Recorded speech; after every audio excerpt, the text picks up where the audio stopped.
Hey, welcome back to the Wisdom Warriors podcast. Today I want to talk about 6 lessons I've learned so far from writing this book.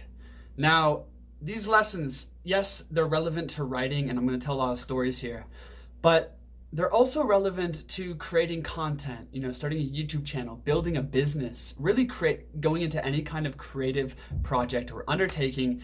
These are very relevant. So let's dive into them. Lesson number 1 and mistake number 1 was under planning and lack of pre-development before going out and starting the book.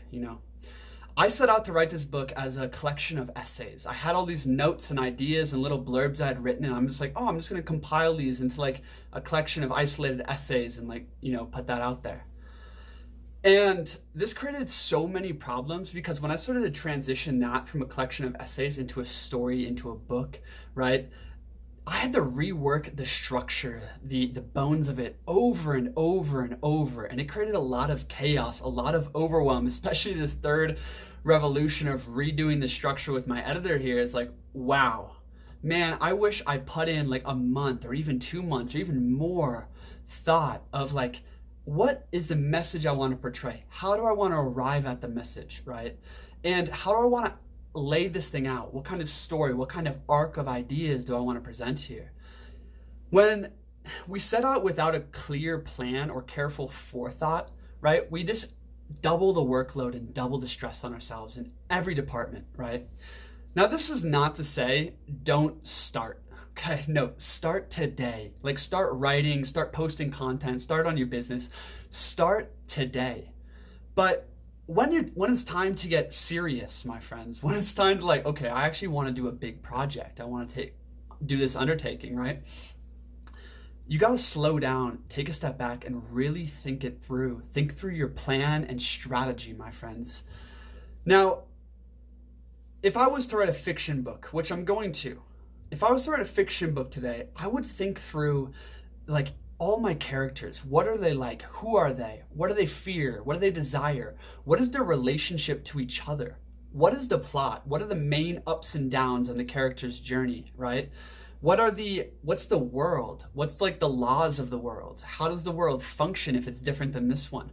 Right? Really thinking it through and coming into that fiction book before you start writing. It's going to save you so much time because now you already have marking points of where the hero is going to journey. Okay, you have marking points of what these people are like.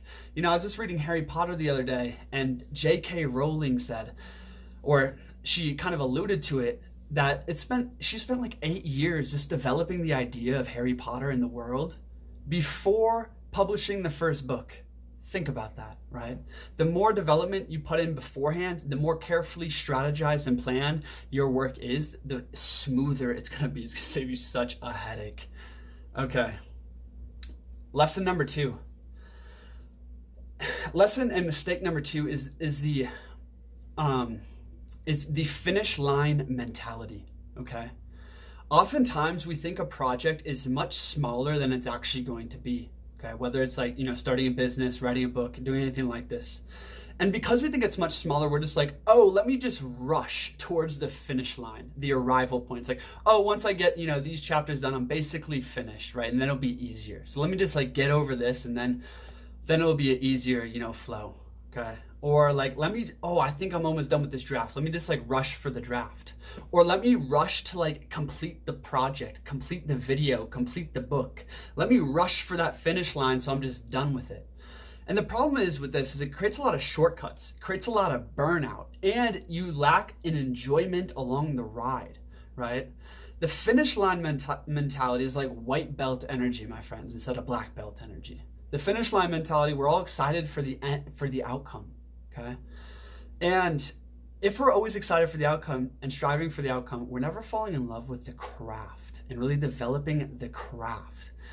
And the lesson, the solution to the finish line or arrival mentality is seeing damn, the problems literally are never going to end. I have more problems today finishing this book than I did 6 months ago, right? They just get bigger really as you get further. And we have to fall in love with solving problems instead of just rushing through them and trying to get them over with. like falling in love with the craft, falling in love with solving problems and becoming a craftsman. And when you do this, like you start to actually enjoy the process of writing. I started to really enjoy writing, and as I get deeper into it, like I'm studying books about writing, I'm getting better at it, and like I'm enjoying the skill I'm cultivating, and like, you know, the craft of using words, right? In any art, in any project, there's a craft there. And by, you know, focusing more so on the craft, you're eliminating a lot of this outcome attachment. You're eliminating a lot of this racing mindset to get to finish lines, and you're actually becoming excellent. So stop racing for the finish line. There's always gonna be another problem. And honestly, every finish line I thought I was racing towards was a false summit. I'm on draft 6, and every single time I finished a draft of this book, I'm like, oh, I'm so close to being done, right? And it's like, no, there's so much more to do, brother, right? It's all false summits.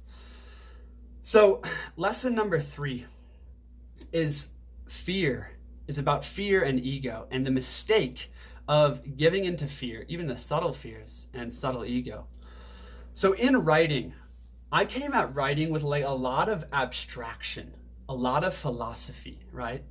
And I ended up overdoing so much of the abstracting and failing to like get to the root of things, right? And because I thought that's like, you know, that's more intellectual, or that's like, you know, that's what my ego wanted to attach itself to, is like this style. But my friends, like, you can't say everything. So say something. Like, get to the lesson is to be bold and go for the jugular of what you're trying to say. Like, go right for it and say it as simply as possible. Instead of getting lost in like overdoing it and like overdoing the language and writing too long of intros, it's like, get right to the fucking point. This is a really hard lesson for me, and I'm still working on it. But ultimately, fear is at the root of a lot of poor writing and bad creation and bad entrepreneurship. Fear. We're going to keep going on this note. Okay. So lesson number 4, mistake number 4, is being too soft, being too timid. And this is also ultimately coming from fear. You know, I cannot show up to writing lightly. This is a huge mistake. Like, don't show up to writing or creative work lightly. The strong, passionate voice is what best invokes the muse. Like, you'll find the flow state much easier when you engage all the way. So like, come to writing terrified, come with despair, come with, you know, dread, come with excitement, come with anger, come with frustration, come with something. Come to the table ready to attack something, right? Because if we show up lightly, like, ultimately you're just gonna kind of not find the flow state. You're not gonna find your authentic voice, right? And that kind of comes into like, you know, to be bold is to be you, is to speak your truth, right? And so this is getting into lesson number 5. Lesson number 5 is write for people and be you. Be you, right? I made the mistake early on of like writing this book with like philosophers in mind, with academics, with critics, with like the old man on his porch, right? And because of that, like it wasn't truly me, and it took a lot of effort to like write in that way, you know? When you're writing for everybody, you're ultimately like trying to be safe because you're scared of someone being critical. You're scared of someone not understanding. You're fearful, okay? But when you write, when you create for somebody, like, here's the thing, here's the lesson, my friends, is get clear on who you're writing for. Like, who's your target audience? Is it people like yourself, right? Is it young men? Is it, you know, 40-year-old dads? Like the more clear we can be on who, then we can eliminate who we're not writing for, who we're not creating for, who we're not speaking to, and stop trying to be all intellectual and all perfect in all ways. Now we can get to the fucking point and be you. So like, the lesson is to write for human beings, you know, not for AI, not for some algorithm, not for, you know, some critic, not for some academic, but like write for people, create for people, and ultimately like have a conversation with them. The thing is when we start having a conversation on paper, when we start having a conversation on camera, right? You stop like trying to be all intellectual, all perfect, a philosopher, all these different things, and just like, yo, I'm just a human being. You're a human being. Like, let's have this conversation. I'm trying to transmit an idea to you, right? So it's like, be you and write for people. Be you and write for people is lesson number 5. Lesson number 6, here we are. Lesson number 6 is, and the mistake is attachment to your work and taking things too seriously, right? And man, this mistake caused me a lot of problems, because as I got deeper into my writing, I wanted to like keep all these sections that like I spent so much time on, like, you know, crafting that story or crafting that idea, you know, and I think it's beautiful, but it doesn't actually work here. It doesn't really belong in this book, right? And being too attached to it, I tried to like make it work, and I kept all these sections and try to like, you know, bring them all together and somehow, when I should have just deleted them or just removed them to somewhere else, you know?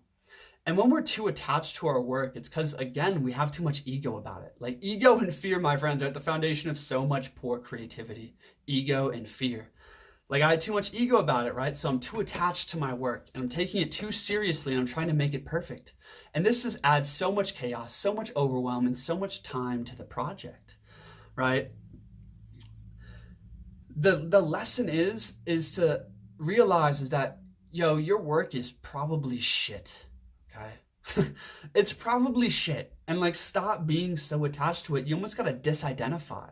You gotta take a step back and just be like, fuck it. I just put in like a year of work into this book, and now I'm running through it with my editor, and I'm removing whole sections that maybe took me weeks to write. Like, think about that. Like, weeks to write. And I'm like, fuck it. I just gotten to this point where I'm like, I just don't care anymore. I just want to finish this thing, right? And whatever it takes to finish it. So the less attached you are, the more capable you are of completing shit, right? So like, realizing like your work is shit. It's not yours. It's an idea trying to come through you, right?